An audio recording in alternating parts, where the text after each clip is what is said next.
You are Locked On Texas Tech, your daily podcast on the Texas Tech Red Raiders. Part of the Locked On Podcast Network, your team every day. Ohio State, Georgia, University of Texas, for good reason, I'm sure, Notre Dame, Indiana. 6 through 10, Oregon, Red Raiders, Stinking Aggies, Hurricanes, Sooners. Elsewhere from the Big 12 Conference, Chris, you might notice BYU at number 13, Utah at 16, Houston a little bit further on down the list at 22, Arizona at 25. Take in the rest there as you like. But, 7 for the Red Raiders, which is really just a peek at what seems like some benefit of the doubt that they may be getting rolling into 2026. And it ain't no small thing where you begin in some of these rankings, right? Yeah, I think this is a poll that came out yesterday. You've probably woke up today, and after the title game, you get flooded. Every outlet's got one of these out, and we'll kind of start discussing these, and it'll be interesting to see the variance here. But this is the first one we've had a chance to take a look at. I think you're getting credit for obviously last year, but you're also getting credit for what is still here, and then also adding Brendan Sorsby to it. I think you're going to be thought to do. You'll fare fairly well in a lot of these early preseason polls because of how much you have coming back. Obviously, with what you're bringing in, and I was curious where you would be at. Then I was also curious, like you just touched on, where the other Big 12 teams would fall and who that would be. I don't really disagree with a lot of this. I think BYU and Utah are next up, which they had really good seasons last year. I think they've both been – in BYU's case, they have a lot coming back off of their team. They've been able to retain some. They've tweaked, added some players in the portal and tweaked the roster that way. Utah, which as much as they've lost and a whole new coaching transition, they've still got their starting quarterback back and his backup back, which became a dynamic player in Bird Ficklin. But the Houston and Arizona ones are the ones that are, I think that's good for the league. Houston, I think, had double-digit wins this past year. It was kind of this, I don't know, this weird, sneaky, I don't want to call it like boring kind of season where there was just not a lot of like, not a big time win. They go beat a depleted LSU team in the bowl game that doesn't have a coaching, just is in flux. And it was at NRG, and that was obviously a big deal for Houston. But they've got Connor Wegman back. They've added a 5-star quarterback back that backs him up that you'll hear a lot about. And then, they've retained their staff. And I think they've actually done pretty good in the portal as well. I think that is a team certainly to watch. That's a team, unlike BYU and Utah, who you are not scheduled to play. Houston will be in Lubbock, Texas next year, as will the 25th ranked team in the University of Arizona. So Seth Doege will bring in that offense by Brent Brennan, and Noah Fafita is back. You saw him, 2 years ago in Tucson. Like, I felt like that game was 2 a.m. But he's still there, and he was the first team All Big 12 quarterback. You've got the second team All Big 12 quarterback on your team right now, and Brendan Sorsby. So, yeah, I think this will be interesting to kind of follow what this looks like. But this looks I like the look of it, and I don't know if you feel like you should be higher or you're surprised to see yourself this high. I don't know what the general thought out there would be by a lot of folks, but this seems about right to me.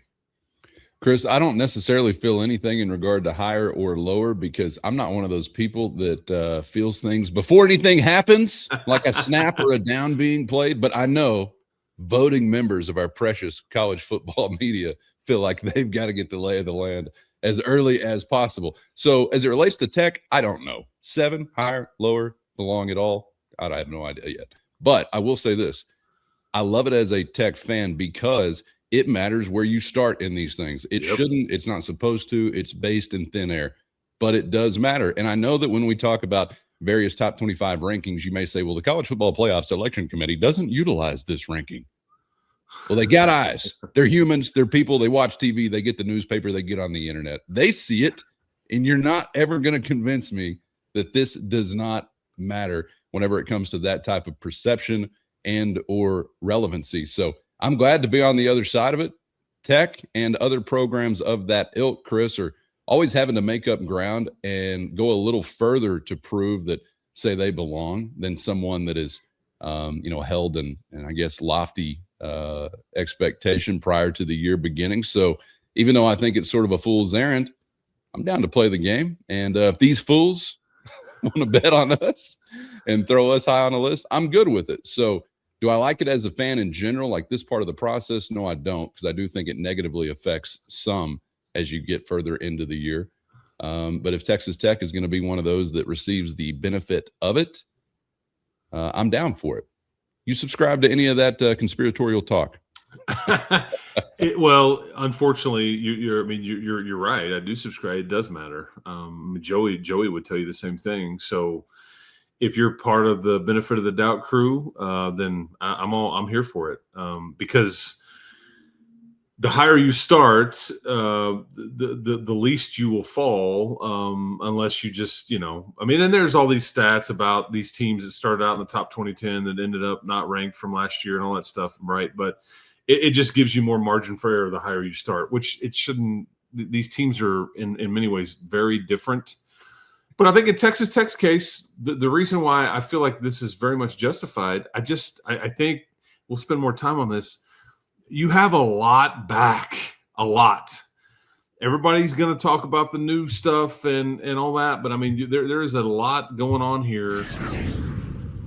First, today's episode brought to you by FanDuel, and football is in full force, and FanDuel's keeping you stocked with action every game day with a can't-miss offer. Right now, new customers can bet only $5, and if your bet hits, you're getting $300 in bonus bets to use across the app. Player props, building a same-game parlay, or even jumping in live as the action unfolds. Any way you like it, FanDuel has you covered. Quick, easy, and secure every time. If you're ready to play, download the FanDuel app now by visiting FanDuel.com to get started. That's FanDuel.com to place your first $5 bet. That remained from the team that just won the Big 12 championship. And you could argue by virtue of just pure health that you've upgraded at quarterback. Well, Brendan Sorsby's healthy. Baron Morton wasn't. Plus the running game. There's just, and then your coaching continuity and all those kinds of things. So, I think it sure is nice to be on this side. And we'll see. We'll talk about it as we see more of these come out, and there'll be some. I wouldn't be surprised if maybe you were slightly higher in some, or maybe this is the highest one you'll be in, and maybe you're 13th in one or 15th in one or something like that. And then we'll all go, what's wrong with these folks for sliding the Red Raiders? Who knows? Well, I think it's interesting from a conference perspective because you can sort of get into the to use an industry term, the circle. What was that Steve Martin movie back in the day? Circle.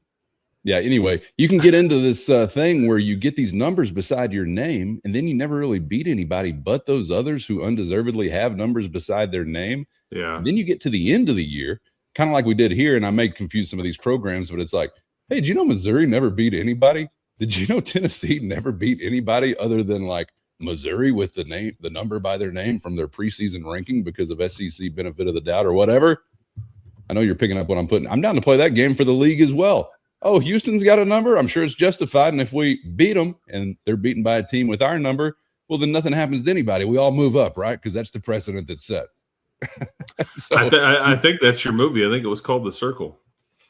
There's a farcical aspect to it, but there's also an advantage aspect to it. So curious to see how that'll play out. But here we go. Here's our way too early to digest with plenty more to come.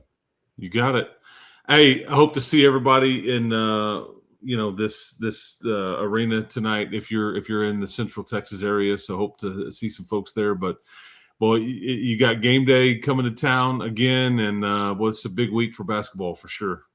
You know that. Can't wait to get back to the USA and hopefully with another win in the pocket. Chris, appreciate you as always, and everybody for being out there. Of course, the everydayers, thanks for always riding along in the Matador Mob. Hit our show notes and find a link to a free 14-day trial. That's your direct line to Chris and myself with one-on-one text sent straight to your phone. And get subscribed on YouTube or anywhere you get podcasts. For Chris, I'm Casey. Thanks as always for the time. We hope to see you back for the next round on Locked On Texas Tech.